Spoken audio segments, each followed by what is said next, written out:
بسم اللہ الرحمن الرحیم۔ آج کمشنر راولپنڈی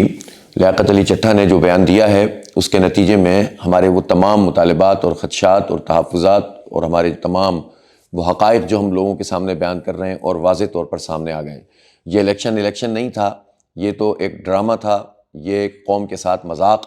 اور اس الیکشن میں جس طرح تسلط کیا گیا ہے ان لوگوں کا کہ جنہیں مینڈیٹ نہیں ملا، وہ بہت ہی افسوسناک اور شرمناک ہے۔ کراچی شہر میں MQM کو جس طرح مسلط کیا گیا، جس نے 1.5 لاکھ ووٹ لیے ہوں اور اس کو 15 قومی کی اور 25 صوبائی کی سیٹیں دے دی جائیں، حیدرآباد سے 2 قومی کی سیٹیں دے دی جائیں، یہ تو دہشت گردی کا راج مسلط کرنا اور عوامی رائے کو کچل کر ان دہشت گردوں کو اور بھتہ خوروں کو اور بوری بند لاشوں کا کاروبار کرنے والوں کو مسلط کرنا، یہ انتہائی افسوسناک ہے۔ اور جو لوگ بھی اس کام میں ملوث ہیں، در حقیقت وہ پاکستان دشمنی کر رہے ہیں، عوام دشمنی کر رہے ہیں، جمہوریت دشمنی کر رہے ہیں۔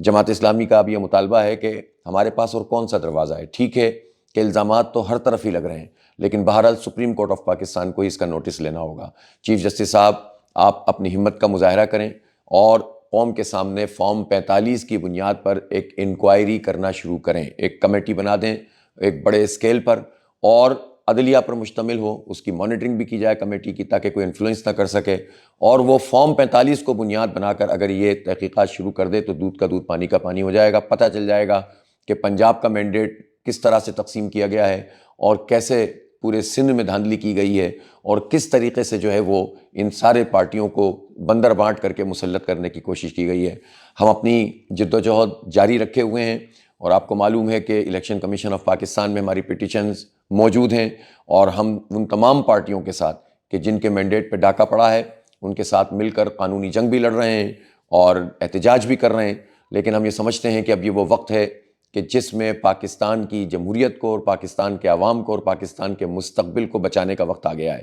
اور اگر اس الیکشن کو تسلیم کر لیا گیا، اس کے نتائج کو تسلیم کر لیا گیا، ہم کسی بھی صورت میں نہیں چاہتے کہ یہ نتائج تسلیم کیے جائیں جو فارم 47 کے نتائج ہیں۔ فارم 45 کے نتائج کو تسلیم کرنا ہوگا، اور اگر ہمارے اندرون سندھ میں خاص طور پر زبردست ٹھپے بازی ہوئی ہے اور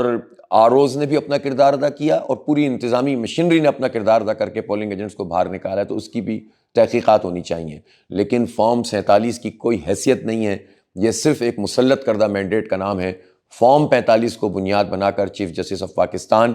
پوری انکوائری کو منعقد کریں، تاکہ دودھ کا دودھ پانی کا پانی ہو جائے، تاکہ پتہ چل جائے کہ اصل میں الیکشن کیا ہوا تھا۔ جہاں تک اس بات کا تعلق ہے کہ پنڈی میں کمشنر صاحب ان کا ضمیر جاگا ہے، تو کاش کراچی میں بھی کسی کا ضمیر جاگ جائے، تو پتہ چل جائے گا کہ جن لوگوں کو مسلط کیا گیا ہے ان کی اصل حقیقت کیا ہے۔ عوام تو جانتے ہیں، انشاءاللہ منطقی انجام تک ان سب لوگوں کو ہم پہنچائیں گے جنہوں نے عوام کی توہین کی ہے، پاکستان کی توہین کی ہے۔